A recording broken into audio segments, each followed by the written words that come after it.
3 in 5 young Americans believe that their life lacks purpose. 9 in 10 young people in the UK believe that their life is lacking purpose. And when I look across other stats as it relates to things like mental health, 59% of Brits said they lived a meaningful life compared to just 25% who said they did not. The podcast opens by acknowledging alarming statistics around the sense of purpose among young people, with a significant majority feeling their lives lack meaning. This data aligns with rising mental health challenges, suggesting a mental health crisis linked to existential questions. Intriguingly, there has been a measurable resurgence in religiosity, particularly in younger demographics in the UK, as shown by increases in belief in God and church attendance. This suggests a societal response where many turn back toward religious traditions seeking meaning. Psychologically, the void left by secularism and the pursuit of independence and individualism seems insufficient to fill the human need for purpose.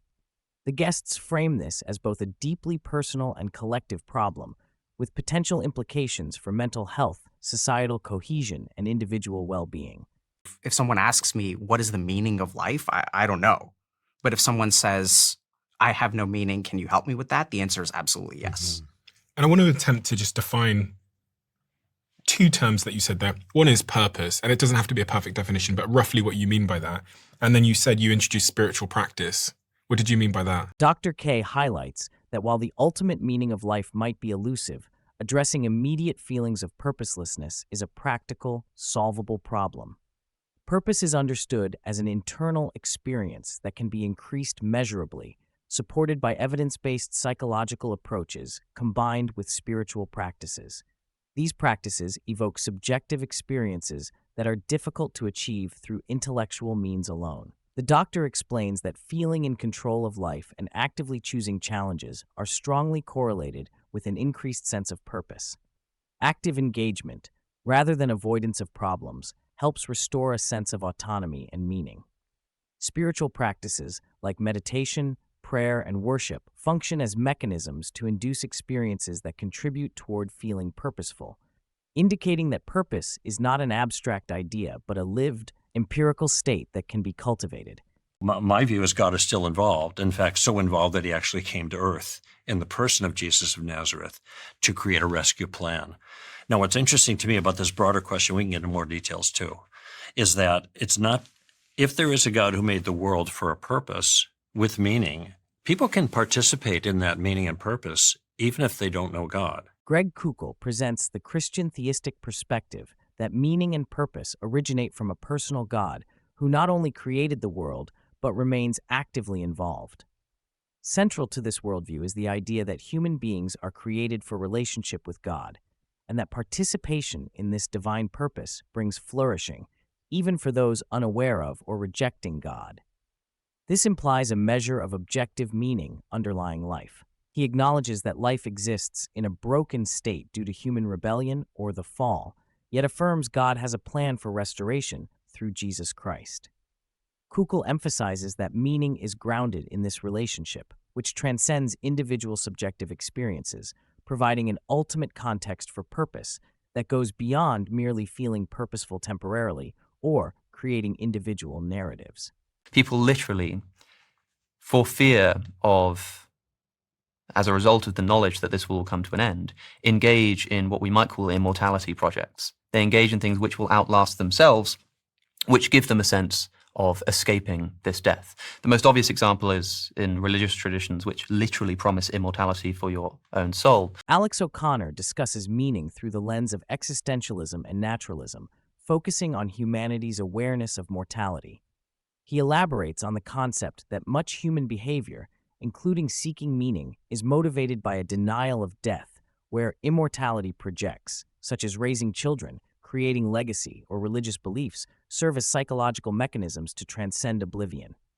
He critiques simplistic atheist dismissal of religion, pointing out the failure to adequately address the existential need that religion attempts to satisfy. However, Alex also emphasizes the subjective nature of meaning for individuals in a naturalistic framework. He explains that meaning, under naturalism, is something each person must create, and suffering is a part of nature without inherent moral justification, presenting a stark contrast to theistic interpretations. We all live in the same world that is filled with pain and suffering. So then the question is, who has the best explanation writ large about how that works? No explanation, well, maybe some, are going to go very granular and get here's why your baby is suffering in this moment for this thing. We're not going to be able to do that. But we can understand why the world is broken. The dialogue critically examines the enduring problem of suffering, particularly the suffering of innocent children, such as those with cancer, and challenges both religious and secular answers. Greg Koukl acknowledges the reality of such suffering and explains it within a Christian context as a consequence of a fallen, broken world resulting from early human rebellion. He cautions against simplistic, statement-based answers and stresses the mystery around divine purpose and human free will. Conversely, Alex emphasizes that the naturalistic view accepts suffering as an expected, inevitable part of an unguided, indifferent universe without moral justification. Both agree that offering meaningful comfort is extraordinarily complex, and that simplistic answers, e.g., blaming an ancient fall for every instance of suffering, fall short for those facing existential pain. If you cultivate these three variables, then your purpose will empirically, and by empirical, what I mean is that we can literally measure people's subjective experience in an objective way.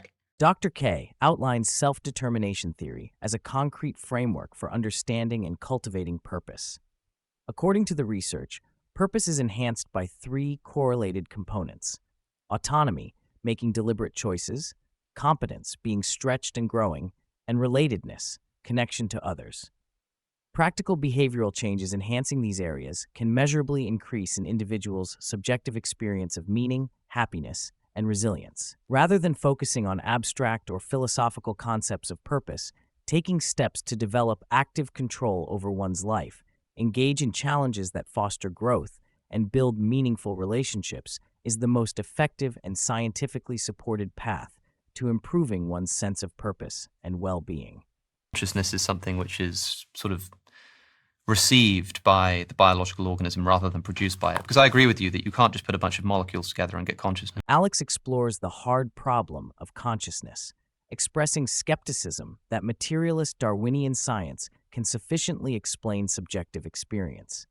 He shares the panpsychist view, which posits consciousness as a fundamental feature of reality, potentially supporting spiritual or metaphysical interpretations of existence. Scientific observations, such as the effects of psychedelics that reduce brain activity while expanding conscious awareness, challenge the assumption that the brain generates consciousness rather than filters or elaborates it.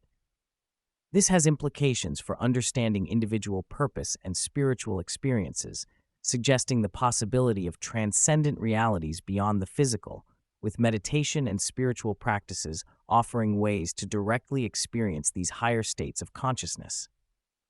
You don't need the answer from me. Why are you asking me? Because you want to know, then you walk it. If you see the Buddha, kill him. That's the meaning of this, or the one interpretive meaning of this Buddhist koan, is stop looking for gurus and start looking inside yourself. Greg emphasizes that spiritual fulfillment and ultimate meaning cannot simply be communicated or passed from one person to another, but must be directly experienced. Drawing on traditions from Buddhism and Hinduism, as well as Christian mysticism, the discussion highlights spiritual practices, meditation, prayer, chanting, breathing exercises that alter physiology and open individuals to experiences beyond the ego. The loss of ego, or dissolution of the separate self, is identified as a core component of spiritual transformation. Such experiences are deeply personal, ineffable, and not easily put into words, requiring dedicated practice and openness. Importantly, the journey towards spiritual enlightenment or direct experience of the divine is unique for each person and cannot be shortcut by intellectual argument or external instruction. I think it's individual.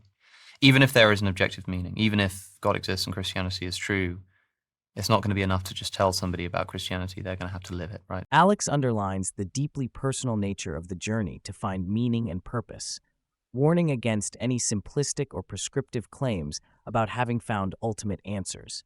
He recognizes that even believers with an objective worldview must personally live and embody their understanding for it to truly affect their sense of purpose.